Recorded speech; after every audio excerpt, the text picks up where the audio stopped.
In early 1982, Margaret Thatcher was under serious political pressure. Unemployment in Britain was rising. Her economic policies were deeply unpopular. Strikes, protests, and criticism from both the public and her own government were growing louder.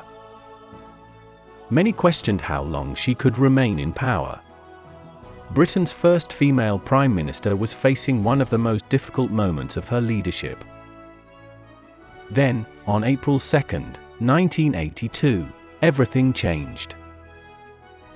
On a remote group of islands in the South Atlantic, the Falkland Islands, Argentine forces launched a sudden invasion.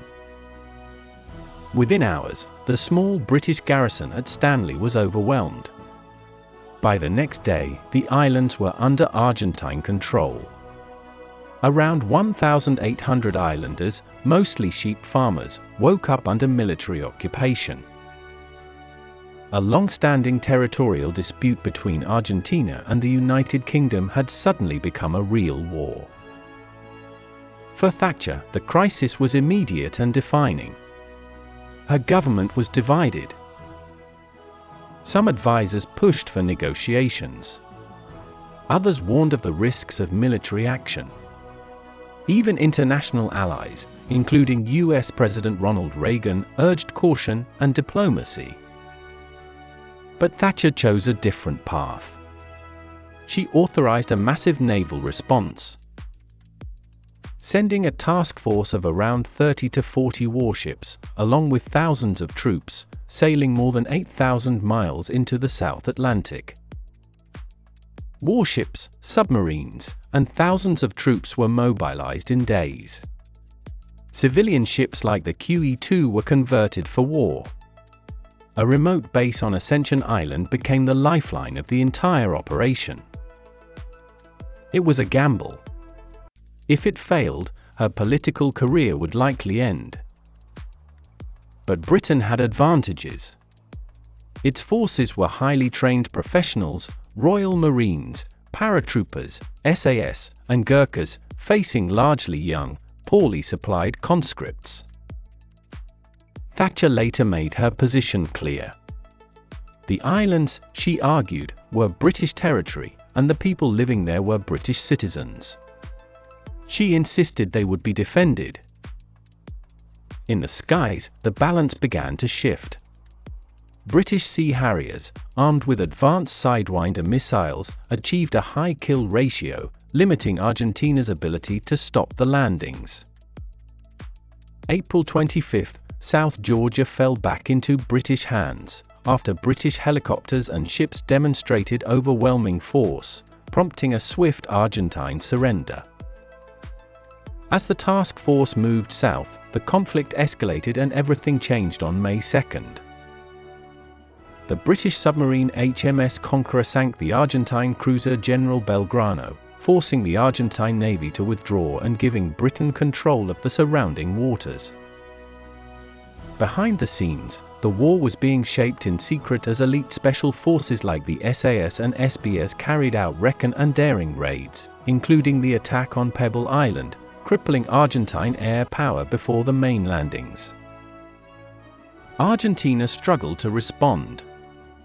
Its forces were poorly coordinated, air, navy, and army failed to work together. Many pilots targeted warships instead of troop transports, and numerous bombs failed to detonate due to low-level attack runs. Meanwhile, Britain wasn't fighting alone. The United States provided intelligence, fuel, and advanced weapons. Chile supplied critical intelligence and early warnings of Argentine air attacks. And diplomatically, Britain moved fast. The UK secured UN Security Council Resolution 502, demanding Argentina withdraw, helping legitimize Britain's response and isolate Argentina internationally. Then came the counterattack. On May 21, British troops landed on East Falkland and began their advance toward the main Argentine positions. Fighting continued across land, sea, and air, as both sides suffered losses in a rapidly intensifying war at the edge of the world. Finally, on June 14, after 74 days of conflict, the white flag rose over Stanley. Argentina surrendered. The war lasted just 74 days. Hundreds of British and Argentine soldiers were killed, along with civilians caught in the conflict, but the war was over. Britain had regained control of the Falkland Islands. Argentina's military junta collapsed soon after. And in Britain, everything changed. But the political impact in Britain was immediate. Thatcher's response to the war transformed her public image overnight. Thatcher's popularity surged. In the 1983 election, she won a landslide victory, securing her position as Prime Minister and reshaping British politics for years to come. The nickname "the Iron Lady," her nickname, once used as an insult, now became a defining symbol of her leadership. She was seen as decisive, unyielding, and willing to take action when others hesitated. A leader on the brink of political failure had become a symbol of strength. And in the end, a forgotten island chain became the center of the world. The Falklands War had lasted just 74 days.